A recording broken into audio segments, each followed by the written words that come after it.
About me, hi, hello. Yeah, thank you so much. I'm glad that you feel that way because I don't. Have you noticed that it's a nightmare out there? I'm glad you're here because out there it's very scary. It's very hard to like smile like this when you're in constant existential dread. Like, did you ever like?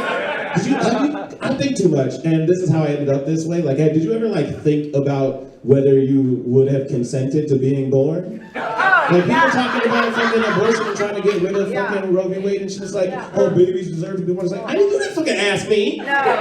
You didn't ask me because I would have just been the energy of somebody's orgasm, not the result of it. You know what I'm saying? Life is a fucking nightmare a lot of the time. Like people hate you. Like it's so weird. It's so weird to be thank you. It's so weird to be a person though and like know that like I'm black and queer. Right? And there's just tons of people who fucking hate me for being alive. Thank you. Not here, there are people who hate you just for being alive, right? And that's insane to me because it seems like such a waste of time. You know what I mean? Like nobody hates me for being alive as much as I do. Why are you wasting your time? You should get in line. Join the club. Oh, they already have a club for that. Okay. Yeah, I'm an existential person.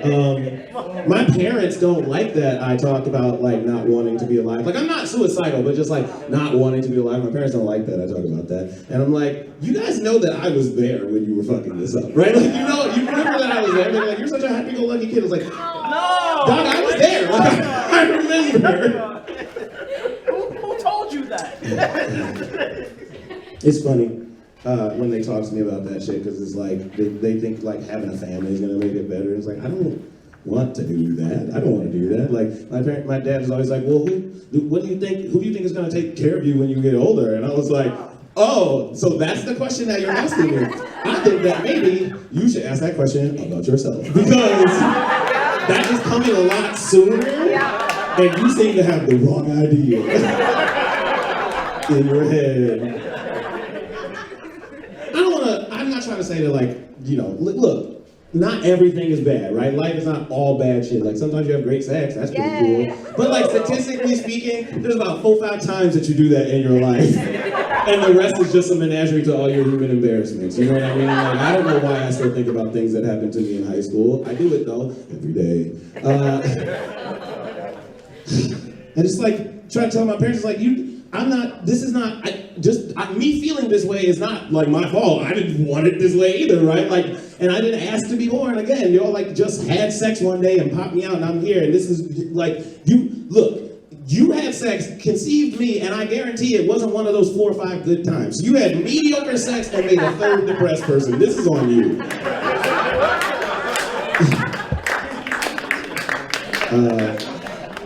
I'm queer, as I said. I'm trans non-binary, which, you know, I think that I'm looking around this room and I'm guessing that a lot of you know what the fuck that means already. But you know, when I'm out at Coney Island doing shows for the freaks, I have to talk to normal people, and so I say I'm non-binary, which means like I'm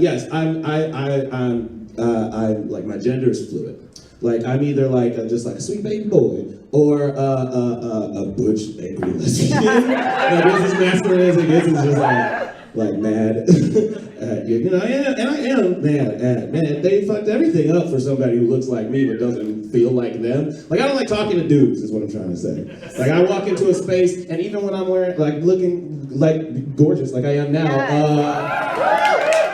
y'all look great. I'm in love with you already. Come on with me. I live in Michigan. It's gonna take a while. But like, dudes, I look like this, and guys will like catch me just like alone and say the worst shit, and just like.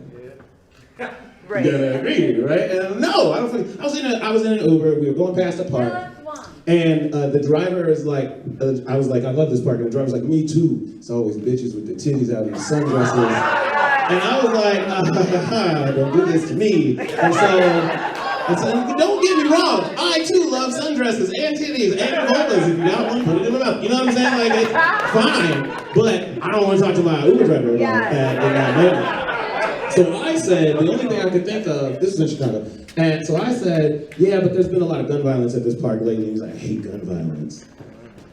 bitches don't be out with their titties. I was like, bro, what alchemy did you do this? How did you bring this? I'm not talking to dudes, man.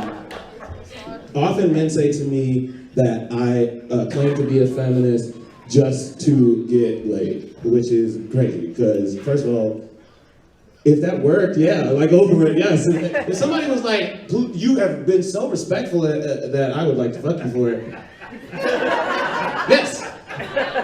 Yes, you may, I'm a slut, please. But also, no, nothing works that way. You know how I know nothing works that way? Because we are talking about it. If we were why would we be having this conversation? If you could trick people into fucking you by just saying that you respected them, we wouldn't be having this conversation. We would all be fucking all the time. We wouldn't be doing anything else, Tyler. Why are we talking? I'm gonna talk to you.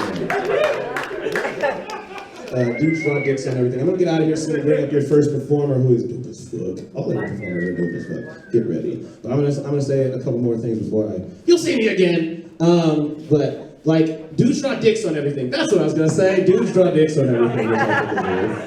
Dudes are so gay. Like, they just are so obsessed with what other men think and other throbbing cocks and whether it's good as theirs. You know what I mean? It's all that. But like, dudes draw dicks on any surface they can, which I think is nuts.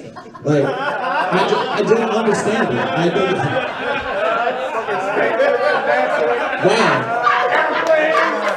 That was not written. You love that more than anything I've written. One time I was in a bathroom, sincerely, and there was three walls of the 4 walls of this bathroom were covered by dick.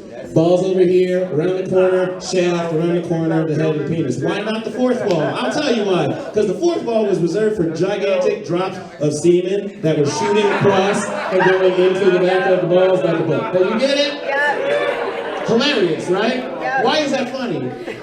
I caught a man doing it, and I asked him why he was drawing a penis in the snow of a windshield of a car. And I asked him why. And he said, because it's funny. And I was like, how? And he said, it's my friend's car, if that makes it better. And I said, why would that make it better? And he said, well, you're probably one of those feminists. You probably would rather I draw like a vagina on the car. And I was smoking a cigarette, and I was at a bar, and I was just like, yeah, let's try it. And he sticks his hand in the snow. And that was about how long he waited before he turned back to me and said, you know, I'm not entirely sure I know how to draw a vagina. Talking to men about anything. Why did I ask you a question? All right, my name is Billie. Are you excited? Is this